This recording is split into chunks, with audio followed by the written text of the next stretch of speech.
Assalamu alaikum and welcome back to Sisters Corner. I'm joined here today by Urfana Ayub, who's a mother who's just been describing her, tragic loss of her firstborn child, and actually her coping mechanisms and her journey into writing as a tool to cope and as a tool to share and help other people. And just before the break, we just started talking about your writing. So once again, welcome and thank you so much for taking the time to come and talk to us. Thank you for inviting me. Yes, thank you. And for sharing such a tragedy actually and turning it into something positive. And that, alhamdulillah, is something really challenging and difficult to do. But inshallah, may Allah reward your efforts as well, because inshallah there'll be lots of people who'll be benefiting from what you I hope so. Been through. So time goes so quickly, but we really do want to talk about these books that you've written. So you started writing for yourself, and it was a bit of a journaling exercise. Yes. So do you want to tell us how that eventually got into becoming a published book? Yeah, the first one, as I said to you, that was my personal diary, and then I realized that it can help others. That was the point where I just added a chapter, and that was my this first one, Tere Jaane Ke Baad. It was written in Urdu because Urdu is my first language. So I can read a poem which is at the back of my book. I've never done poetry, never done writing, so this is my original poetry. The title of the poem is Jaane kahan wo kho gaya. चाहा था जिसे हमने जाने कहाँ वो खो गया, वो मेरी ज़ात का हिस्सा था, जाने ये क्या हो गया. जिस कर्ब से गुज़र रही हूँ कभी सोचा न था ये हो जाएगा, जो ज़िंदगी का हिस्सा था वो ख्वाब सा हो गया. जाने कहाँ वो खो गया, जाने ये क्या हो गया. आज भी सोचती हूँ तो दिल डूब जाता है, क्या वो हकीकत थी या कोई अफसाना था. जो भी था बहुत अजीज़ था मुझको, मेरे वजूद का हिस्सा था, जाने कहाँ वो खो गया. उसका आना खुदा की रहमत थी, उसका जाना खुदा की हिकमत है. बहुत दिल जोड़ गया, बहुत नाते तोड़ गया.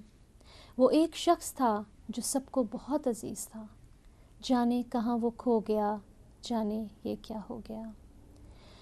मैं हैरान हूँ, मैं जो ना आशना थी लफ्ज़ों थे, ये कैसे नज़्म हो गई, ये कैसे रकम हो गया.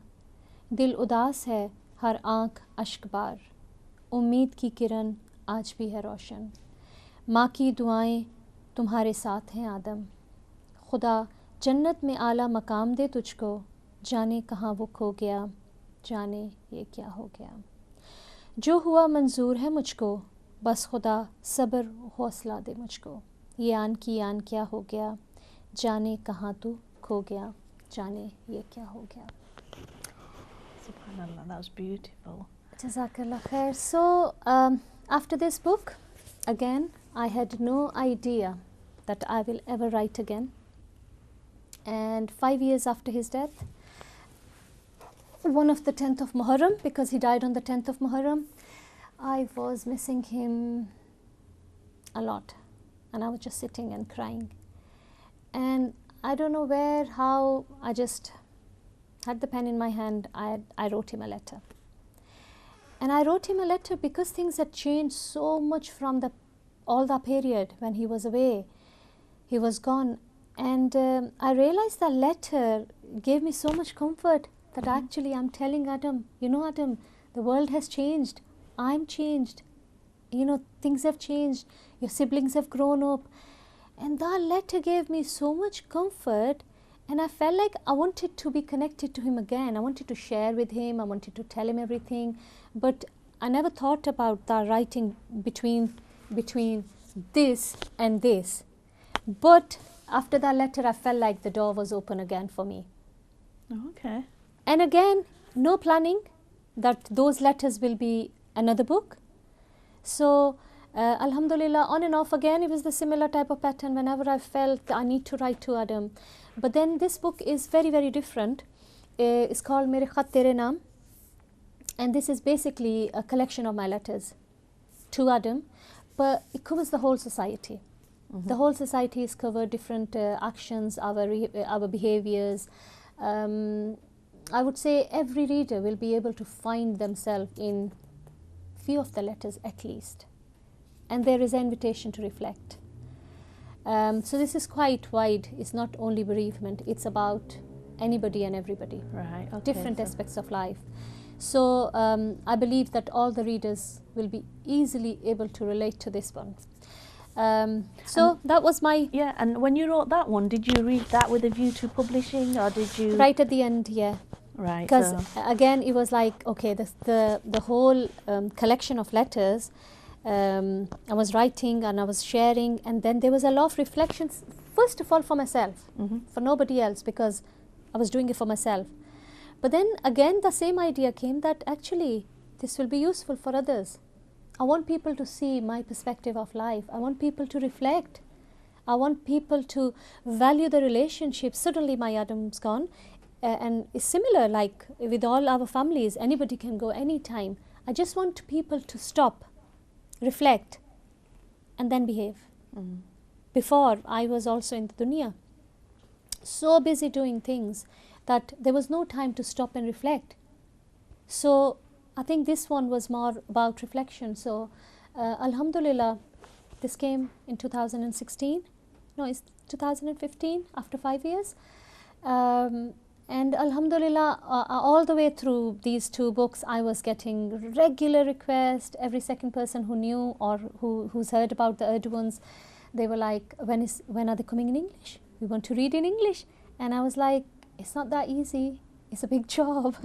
And because there's like a very small section of English at the back, so people couldn't read.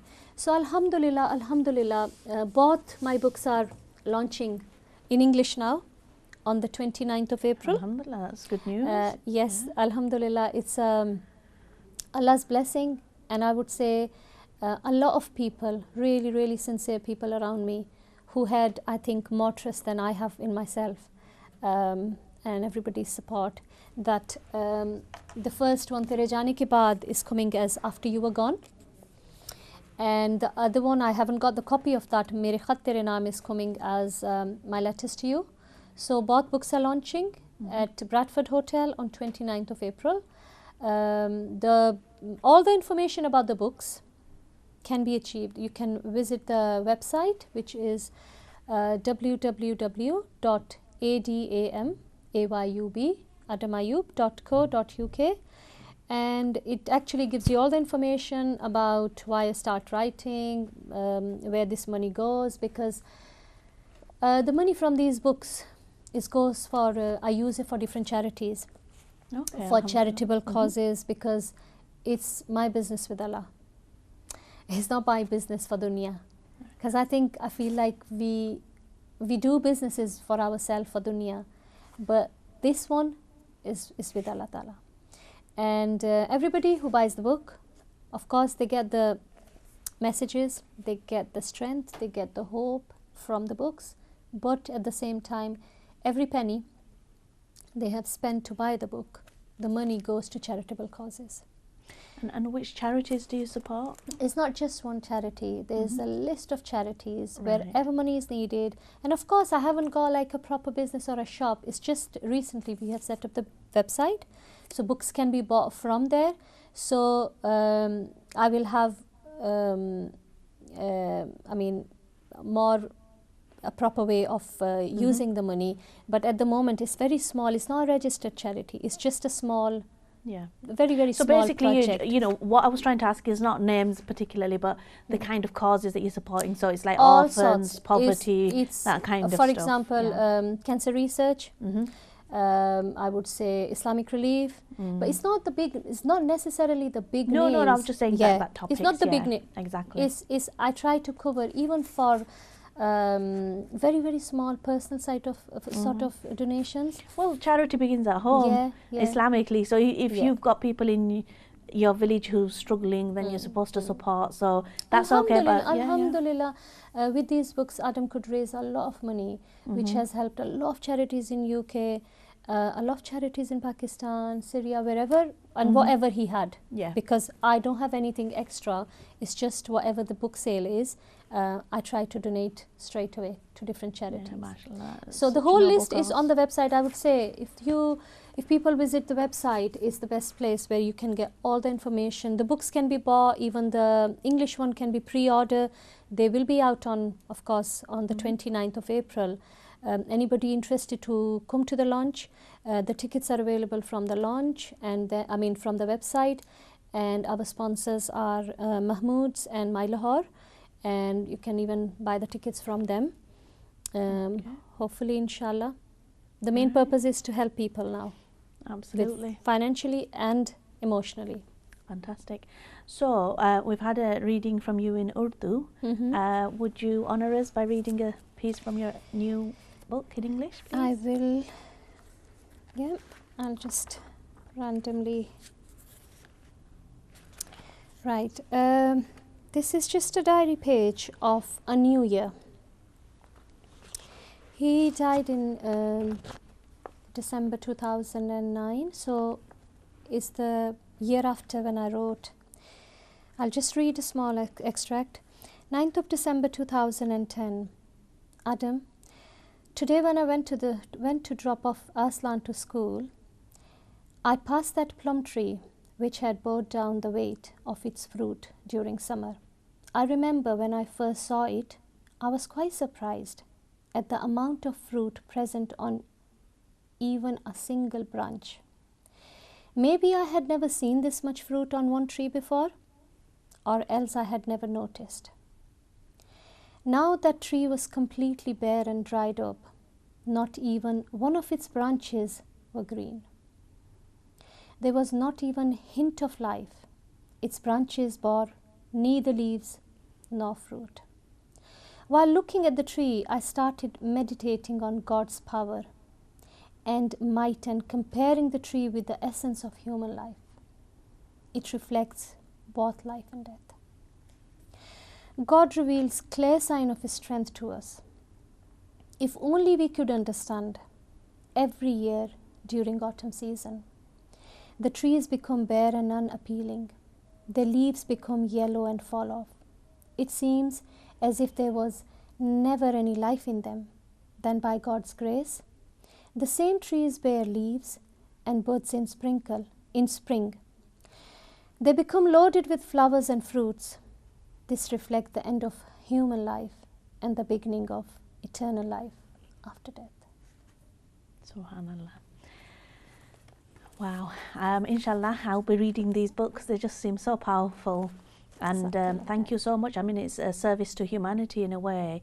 And I suppose one of the other reasons I think this is so powerful is that in society we still don't talk about bereavement very well.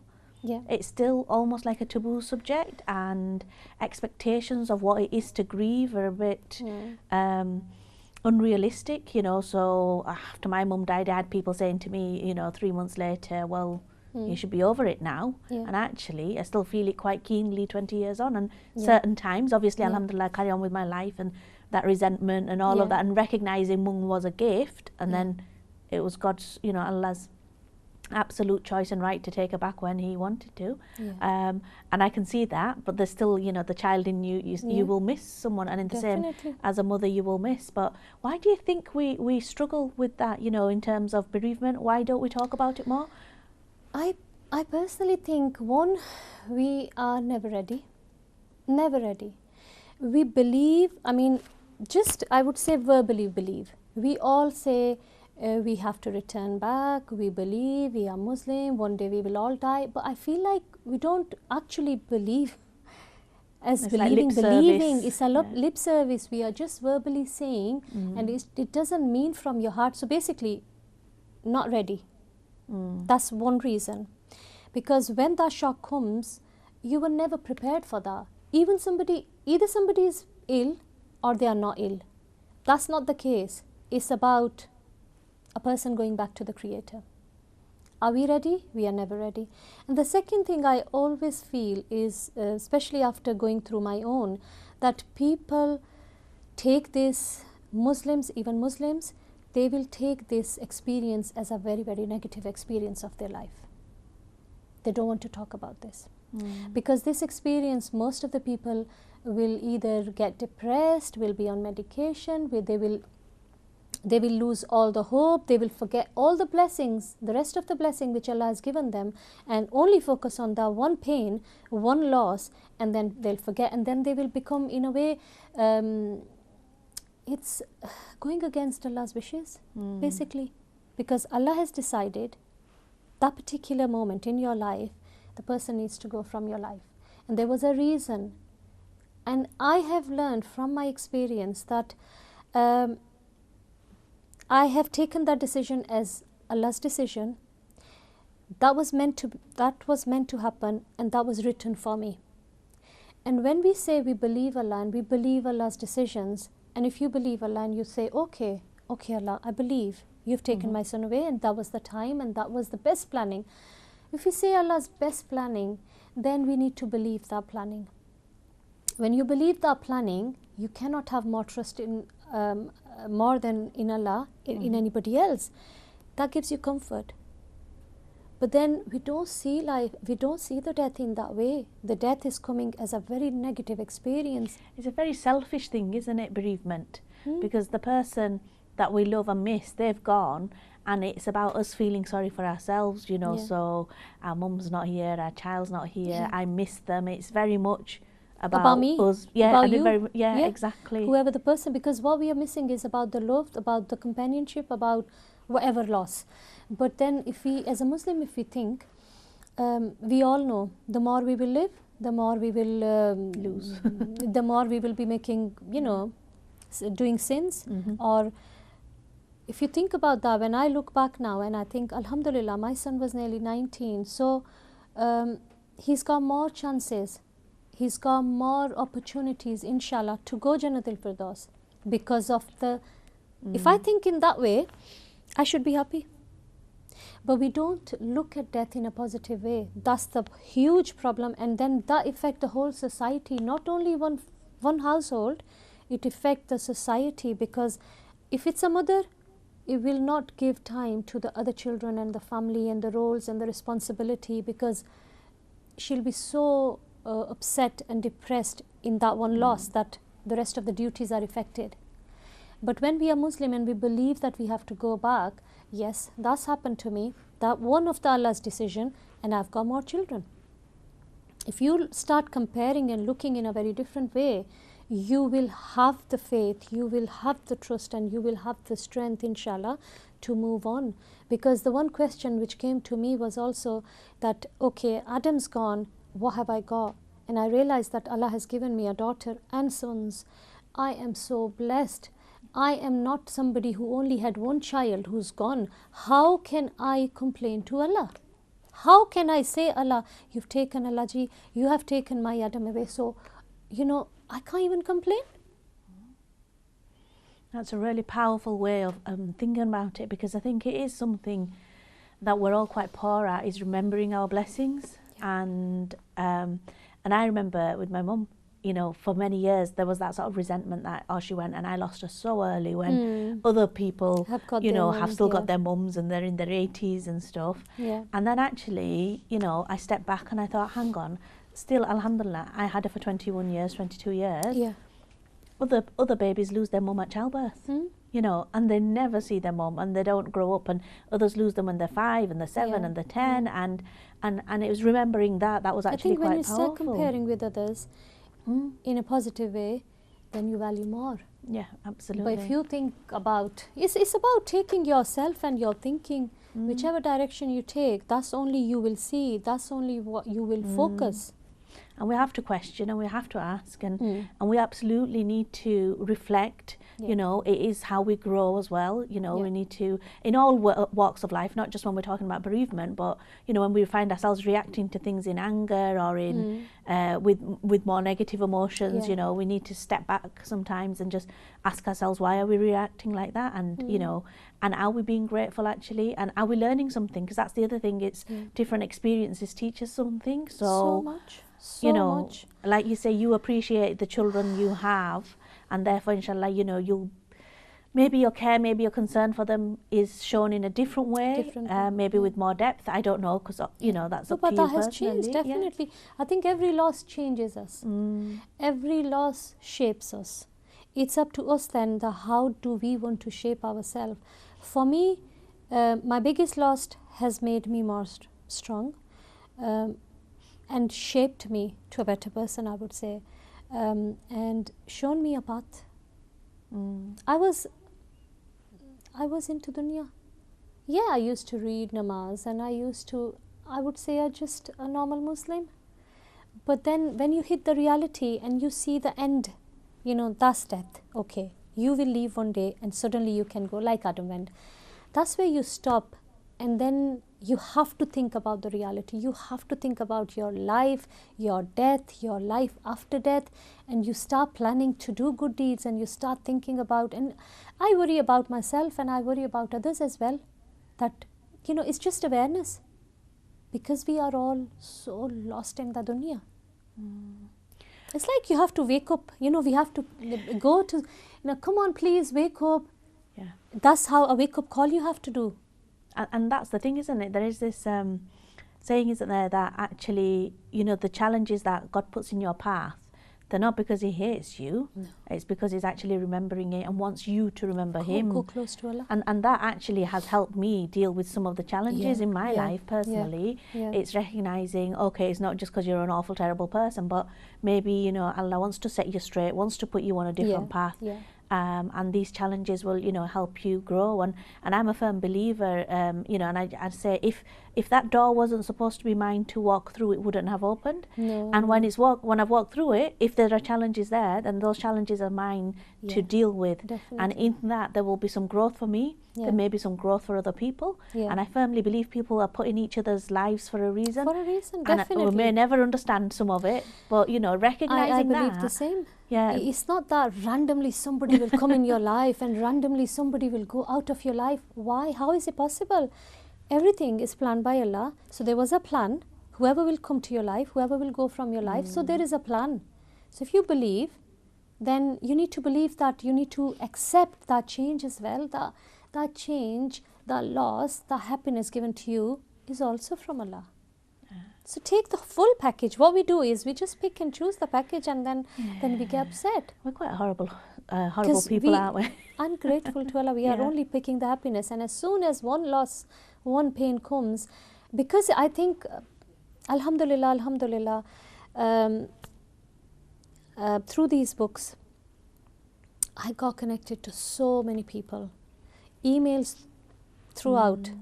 From emails, their feedbacks, and people ringing or sending me their feedbacks through emails. And I've heard so many stories. I've become part of so many household and lives and life stories that I learned so much about this whole topic.